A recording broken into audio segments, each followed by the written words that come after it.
في الأرض شعوب مختلفة بثقافات وحضارات منوعة، وشعوب أخرى تعاني أزمات أيديولوجية وثقافية ممتدة.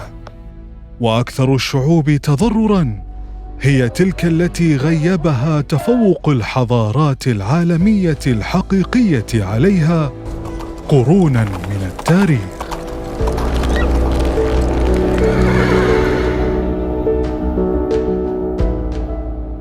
شعوب أخفتها الحضارات الموجودة حولها، حتى مسمياتها كانت وما تزال غامضة متفاوتة بين المصادر. فهل هم بقايا المغول أم أتراك الأناضول أم بنو عثمان؟ ولم يكن لها في صفحات التاريخ أي وجود يذكر. وسعياً إلى تجاوز أزمة ضياع الهوية هذه، لجأوا إلى الخرافة والتأليف وتزوير التاريخ بصياغة أسطورية خيالية ليس لها وجود. قرون من الضبابية والمجهول تغشى تاريخهم إلى ما قبل قيام دولة البطش العثمانية. ضبابية في تاريخ أتراك الأناضول بلا تفاصيل ولا وقائع تذكرهم، وصولاً إلى مرحلة ما قبل إسلامهم واندماجهم في الحضارة العربية الإسلامية. ذلك الغياب عن صفحات التاريخ حفزهم لإحداث صياغة تاريخية كاذبة ولبناء عمق تاريخي وهمي يستأنسون به. عصابات عسكرية مرتزقة، وأخرى مملوكة بصكوك للخلفاء والأمراء والتجار. وفي العصر العباسي بالذات كثر المماليك الأناضوليون، وحافظت الدولة الإسلامية على بناء الحدود بينها وبينهم لكونهم مجموعات بشرية بدائية.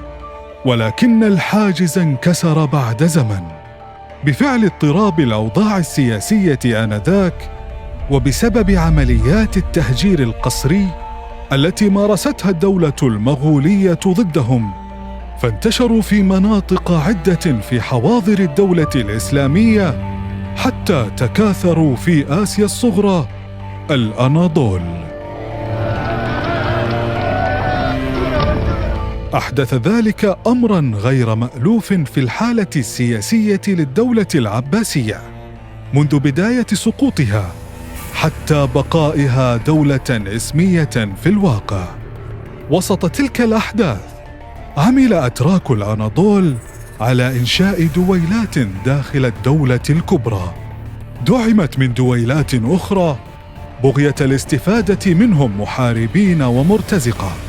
ومن تلك الدويلات والسلطنات قامت الدولة العثمانية في آسيا الصغرى، فنمت وتوسعت على ثغور مواقع الصراعات والحروب، وقد خدمها الظرف التاريخي حتى صعدت قوتها مع انهيار سياسي عام في آسيا الصغرى والعالم الإسلامي القريب منها. بعد قيام إمارتهم عند حوض الأناضول، لم يجد المؤرخون استناداً أو حتى مصدراً تاريخياً قديماً يكشف لهم أي تاريخ ممتد، فقد كانوا حديثي عهد بالحضارة، حتى أحاط العثمانيون أنفسهم بمؤرخين مأجورين كثر لتدوين تاريخ مزيف وملاحم بطولية مصنوعة تعيد صياغة تاريخ خاص بالعثمانيين وعام لأتراك الأناضول. تضاربت روايات المؤرخين، فكان سردهم مليئا بأساطير ورؤى لا يوافقها العقل ولا يقبلها المنطق، حتى دخلوا في حالة تيه وضياع كبرى حين نسبوا بني عثمان إلى البيت القرشي الكريم.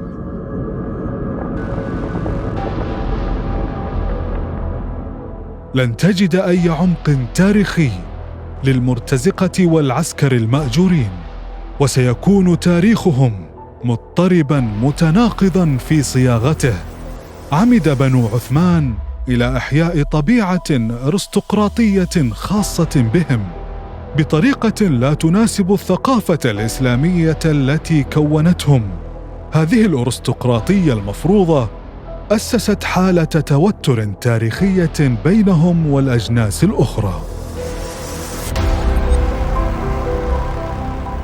جاء العثمانيون إلى المناطق العربية، فأخذوا عن العرب الحضارة والثقافة والتطور، فكانت الأزمة النفسية والتاريخية نتيجة طبيعية عند من كانوا يوماً ما مغوليين ذوي نفوذ وقوة وسطوة، يمارسون القهر والظلم والقتل طوال تاريخهم، حتى تلاشى كل شيء من بين أيديهم وسقطوا.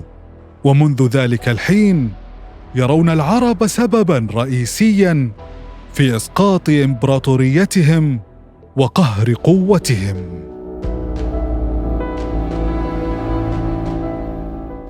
يعي ويدرك أتراك الأناضول زيف حضارتهم التي يدعونها، بخلاف تاريخهم الدموي وحروبهم الغادرة.